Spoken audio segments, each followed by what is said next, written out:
Hey guys, good evening. My name is Paul, and today I have a wonderful guest. Her name is Aisha, and we are going to be talking about something wonderful, something that I believe everybody should be interested in, something that, has destroyed a lot of life, so to say. It is happening a lot in Africa. It's happening in some Asia countries. But then, since we are from Africa, we're going to be concentrating on Africa today. And so the theme is child marriage, all right? So Aisha is somebody that has a personal experience. And thank God for such a good heart that she has. She has decided to share the story with us. So Aisha, how are you? Good. Hello, Paul. How are you doing? I'm good. Thank you for giving me an opportunity to do this interview with you. So I want you to please quickly tell us about yourself, just briefly. Hello, Paul. Thank you for having me. I really appreciate you having me. Thank you so much. And I'm glad to share my story if it's going to help anybody at all. So you are welcome. So my name is Aisha, and I'm from Niger. Look, my dad is Hausa. My mom is Ivory Coast and Togo. And yeah, I live in US now. So I'm married. I have a 3-year-old boy. So That's, yeah. that is wonderful. So Thank you. so it is good to say you are half Niger, half Nigerian. Yes, I'm half Niger, half Nigeria. I mean, yeah, you can say so because my dad mom is from actually she's Yoruba from Ibadan. So yes, Oh, I'm half wow. Niger, half Nigeria. You can say that. Yes. Mhm. That is good. So Aisha, do you mind sharing a little bit of your background? So I was born into polygamous family. My dad have 4 wives and he had 25 kids. So Wow. every wife have their home, and my upbringing was normal, I can say, as a Muslim because my dad is Muslim, my mom is Muslim, my entire family, everybody is Muslim. So growing up was really fun, I can say, because we did everything together. So like just normal culturally how Hausa people would do because my dad is a Hausa from Zender. Okay. Yeah. That's, that is good. Thank you so much for sharing that with us. You're welcome. You're welcome. So now we are talking about child marriage. I Mm-hmm. don't think there's anyone that knows about child marriage more than somebody who have personally experienced it. All right. Absolutely. If you have me to talk about something that I have experienced now, more than any English person, more than any language person would be able to talk about it, I will be able to talk about it. So I want you to tell us your understanding when we say child marriage. What does it mean? Child marriage means that I can say it can be culturally or it's just the way the parents view things. Like father or mother would decided to give a child in marriage while she's still so young. Like for example, I can give you example in Zender as I speak to you right now. There's the kids that have been given to marriage. They're like 9 years old, 8 years old, 10 years Wow. old. And they give them to this older man that like take them in. Some of them will wait until they're like 15, 12. Some of them will not wait. They just take Wow. them in as wife, at that young Wow. age. And that's what child marriage mean. Like marrying kids, they are not women yet. They are not totally formed to be a woman, and they are marrying them as wives. Wow. So that's what child marriage mean. It's just so sad. It's really It, it, sad. it is it is sad, Aisha. It is sad. I'm a man, so it might be difficult for me to say how sad it is. But just looking at children, looking at a child of 10 years old, 15 years old, even. I mean, she doesn't know much yet. She's not even matured, even physically enough, Yep. But Yep. unfortunately, that um, a review, according to research, that Africa, especially sub-Saharan Africa, that about 39% of girls go into marriage before the year before they are 18 years old. That is It is true. That is so true, because in my case, I think I was 15, almost 16 years old when this happened.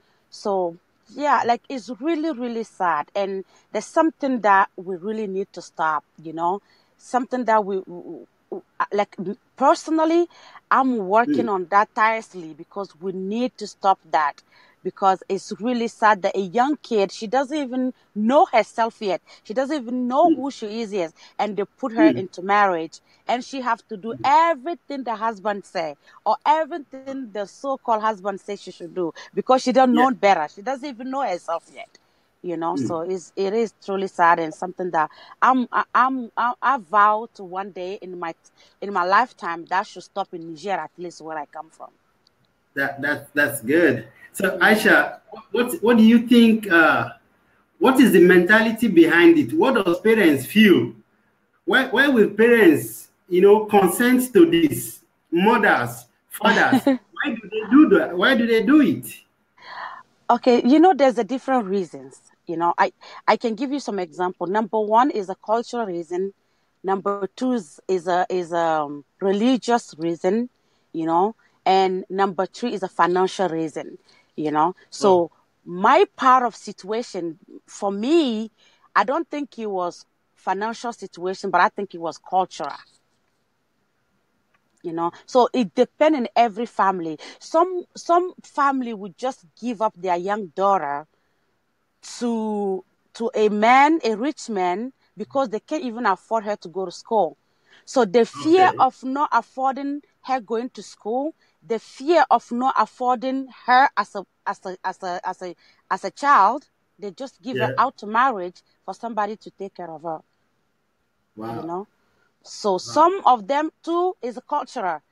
Oh, my grandma has done it, my grandpa has done it, my entire family has done it.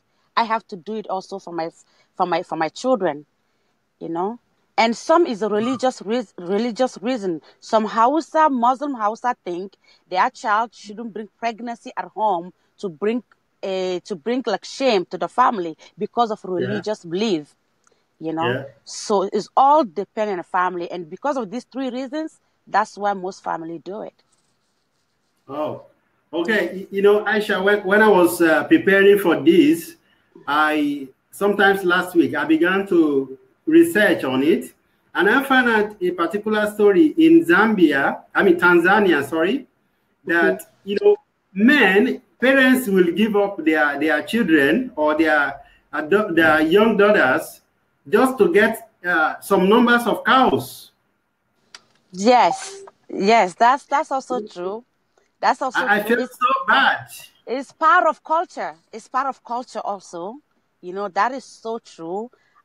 Because, okay, I don't know they do that in Zambia, because in Niger, let's say my dad have 25 kids, every person have their number of cows. It is really sad. Aisha, do you want to go into a little bit detail to tell us how did it happen?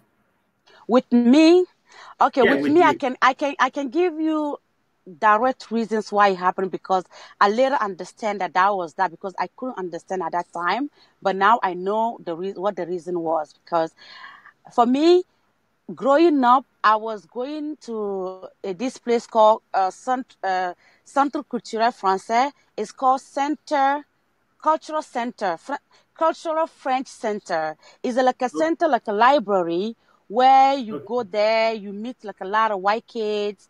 Like, it's for white diplomats that live in Niger.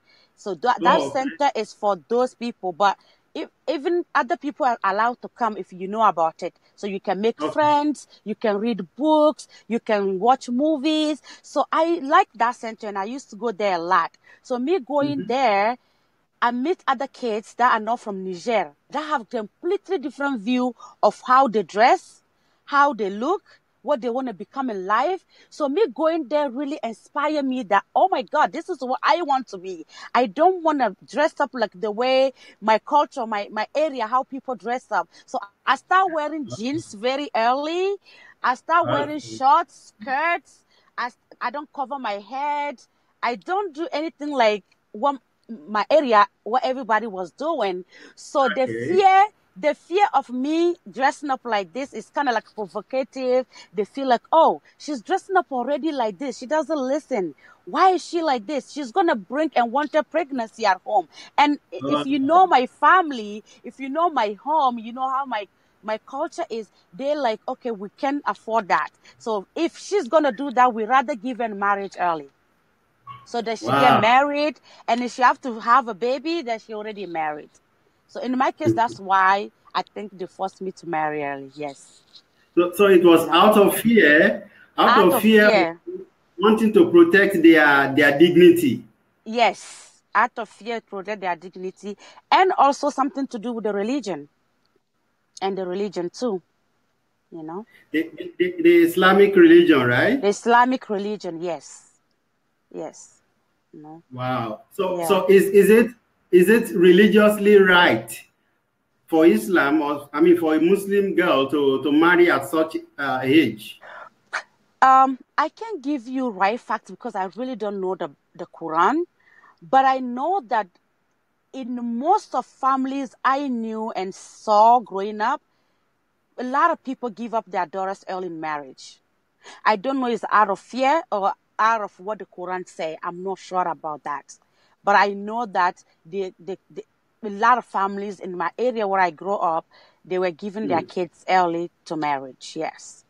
So I'm not sure if it's the Quran say that or not, but I'm not so I don't know what age my may get married.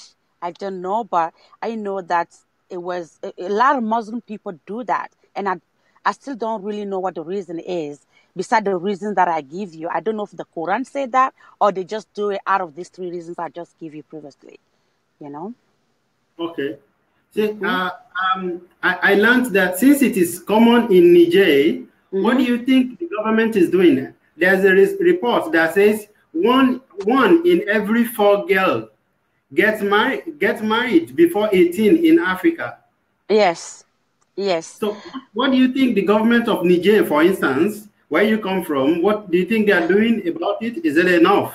To be honest with you, I don't think they're even doing anything right now as we speak to stop that. I really don't think so because it's still going on at this minute. Me and you are talking. It's still going on Yeah. in Niger. There's an area called uh, uh there's an area called Doso in Niger that as I speak to you, girls have been married at 9 years old. Wow. Yes, 9 years old, Wow. and I just saw that I think in the somewhere online. You know, I can't remember specifically what I saw it, but I just saw it. It was live, and then there was people that went there, like some group of women, white women that went there to rescue those young girls. You know, so I don't think the government have a specific law against it because when it comes to marriage, in Niger, the government doesn't have even say than Islamic association have more say into marriage stuff, traditional marriage stuff, because they don't even value the court system, the court marriage. The traditional marriage stuff is like most of the time is the is Association of Islamic or Islamic Association. They're the one that pay more attention to it, make their law, and they make their law according to the Quran, not the law of the country. Okay. Mm-hmm. That's serious. Yeah. Okay. So Aisha, now let's talk about the escape. Yes, absolutely. Absolutely. So I get the fact now that you particularly, because your parents were not lacking, they were well to do. Mm-hmm. It was because of the fear that you may, become secular, and probably get pregnant, and then bring shame to the family, which every family is always Absolutely. willing to protect. So that's Yes. why it happens like that. So now Absolutely. I want to ask you, Mm-hmm. why is it that you did not accept this life that your parents have chosen for you? I didn't accept it because I knew what I want because of the people I associate myself with growing up, you know. When I was going to this Celtic the culture, center place that young girls can go and meet other people. I make friends with Yeah. the people that wasn't looking like me. I made friends with people that I saw like, oh, that's what I want to be. So I knew already what I wanted. So because I knew already what I wanted, I couldn't just give in, to what my parents wanted me to do. And I was watching a lot of online videos, online movies, and about like France and US. So I'm like, no, I don't want to associate myself to this. This is what I want. So I knew that I wanted something different than where I grew up, So because I was So exposed to this particular place, that so inspired me. information was instrumental to helping you. Information was instrumental to helping me because I got information there, And this place, everybody is not just allowed to enter because I think there's a fee to pay. That is like a bit is like it's called campement in French. I don't know how you call it in English. I'm French speaking, by the way, so forgive Yeah. me if I can say some word in English. But yeah, so Uh, so so there was some fee to pay, so I don't think everybody could afford it and just go there. mm, So those are things I have in plan in my mind, that one day I have to create such a places in areas where people cannot afford it, so that they yeah. can be exposed to information, so they can know that there's other life than that life that they are living right now. So yes. I Mm-hmm. love that. Mm-hmm. I love that. That is very wonderful. Now, still, you have not specifically tell me how did you how escape? how did I escape? So let me answer that.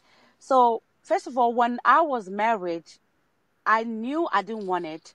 I let my parents know I didn't want it. Even the man, I told him I don't want it.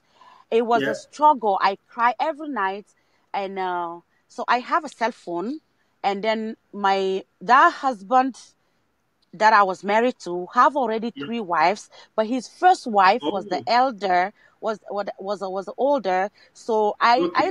I looked like a child to her, like her daughter or Yeah. something, because she saw me cry, she saw me struggle. She told me, but what do you want to do now? I told her I want to escape, I want to leave. I don't want to leave. I don't want to do this, and I rather die than do this. I'm gonna leave. So she was like, okay, we're gonna see what we can do. So I called my dad. I told my dad, if you don't help me, leave this place. And then let me just mention this. When it comes to making decision in marriage too, with the Muslim culture, it's not Yeah. only it's not just your dad and mom that make that decision. It can be also your uncles, your aunties that are Yeah. putting pressure on your father that you should do that. Mm, So when I told my dad that, he told me honestly that he understood that I don't want to stay there, so but I should give him yeah. time. But I can tell you, my husband, or so-called husband, right? Yeah. First wife Mm, helped me escape. She's the one who arranged for the guy that is gonna drove me to the car, the place where I have to get this bus. She's the one who arranged wow. everything, and I left that early morning because she's the one who told me that her husband went to the mosque. I can leave. So she's the one who Wow. helped me arrange for the car to take me to the car. And once we were at the car, we got to the bus station. The guy dropped me there, and she's the one who even gave me the first money that I have to go to one of my Wow. aunts. I call one of my aunts in Togo. So I took the bus from Niger to Togo for 2 days to get to Togo, because I Wow. escaped to Togo to another town. So yeah. So I went to my auntie in Togo. So my that so-called husband, first wife, helped Yeah. me actually technically to escape. Wow. Mm-hmm. So she understood the pain that you were She in, that so much she that she was willing to risk her life to help you. she did understood, because she have a children my age. That guy have Wow. children my age, so Wow. she understood completely, and then she really wanted to help me. But I wasn't sure she wanted to help me because she didn't want me there, because I was a threat to her marriage too. Yeah. Technically, you can say Yeah. that, but because she Eh? saw my pain, or she really wanted to help me. So I can tell, but Okay. no, but that definitely she did. She's the one who really most of the thing and really helped me because she saw my pain also, I think. Yeah. Wow, that's so good. Now, Aisha, how does disobeying your parents or the community, you know, because as you said, now it's not only your dad that make the decision of getting married. So it means you defile the law of the community and everybody that participated in that marriage. Mm-hmm. How did you feel about that? To be honest with you, I didn't feel anyhow. The minute I escaped, I was completely fine. The minute I got to my auntie in Togo, I didn't call nobody. I only communicated with my mom because this auntie was my mom's sister. Remember, I told you my mom is from Togo, so she have a family member in Togo. So I went to my aunt. When I went to my aunt, I didn't talk to my dad or my uncle or anybody for 8 years because from Togo I came to US. Oh. So when I came to US, I didn't talk to anybody for 8 years. And after 8 years, there's so many things that time will fix. So time has fixed so many things. So when they start reaching up again, when they heard I was in the US, and because my dad knew, because I called him for money, that I need money to go for school. I want to finish my school. I want to go to US. This is my next plan. And he helped me, telling me not to let nobody know he did. So once I talked to him and he was fine, once I talked to my mom, the other people, I didn't talk to nobody until 8 years passed. So after 8 years, then I start talking to them, and I think time has fixed. They have seen the fault, they have seen the errors that they have made, and it was fine. It was completely fine. As I speak to you, I don't have any problem with them. I'm even planning soon to visit and go see them. So I'm completely fine. Aisha, that is very great on your part. Thank you. I love your courage. Thank you so much. I appreciate the fact that you were able to move beyond that. Thank you. Right? Thank you. And it's obvious that even though you were only 15 years old, you had a plan, you had a dream. All right. I believe you were being driven by the dream that this is not the kind of life that I want. Absolutely. I know what I wanted. So, and you went for it. Absolutely. Absolutely. And thank you. I think every youth out there need to listen to this, to know that if you have a dream, if you have a plan, there's nothing that can stop you. Absolutely. Absolutely. Absolutely. This is spectacular. So now I want to go to somewhere that I hope you'll be, something you would be willing to talk about, and that is the emotional part of it. What goes on in the mind of a child that is given up for marriage under the age of 18? What's the experience like emotionally, mentally? To be honest, yeah, emotionally distraught young girls. For me, I can tell you that I'm super blessed, and I'm very, some kids are born rebellious, yeah? And they know what they want, exactly what they want. And some kids need help to figure out what they want. I was born the rebellious type, and even though I was strong inside, I did have some scarf emotionally. It always destroy young girls. You're going to deal with a lot of low self-esteem. You're going to deal with the depression if you are not too strong.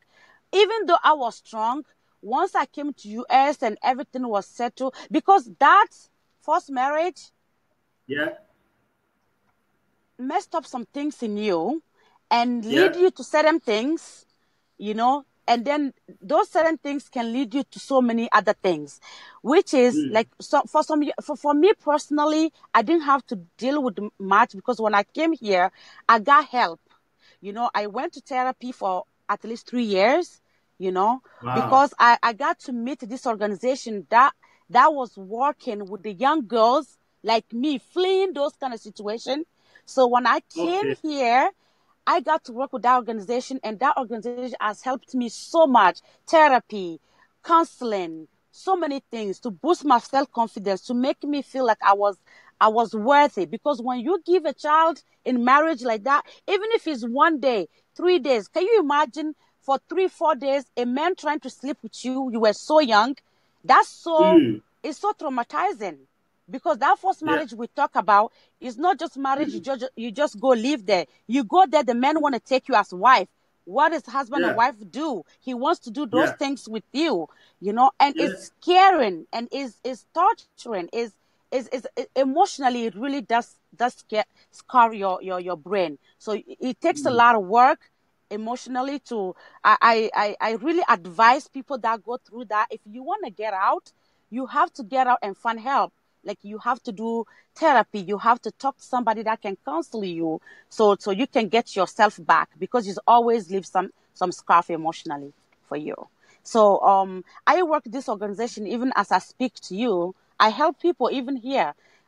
When somebody is in the force, even in the US, you're not gonna believe there's young girls that have been forced into prostitution, into being in relationships. I do find myself helping a lot of people even here with those kind of situations. Yeah. Wow. Aisha, this is very good. I want to say that you are like a resource person, and I want to counsel and advise that is anyone out there that will watch this video later, or that's currently watching, that they can actually get through to Aisha for help. Absolutely. Absolutely. These girls, they truly need help. So Aisha, I want to ask you something. If a girl has been a victim for about maybe 1 year, 2 years, 3 years, and she's still not settled, do you advise such a girl to get out of such family or such marriage? Yes. It doesn't matter the number of kids you have. It doesn't matter how old you are. You can be 15, 20, 60, 65, even if it's 80 years old. If you are not happy, because trust me, when you get out of that and you find yourself, there's lights behind that. Because when you can pass through that, you can have courage. Your courage is, like, people ask me, where do you find your courage? What encourages you? When you go through that, you can find courage. You can do anything in life. There is hope for you out there.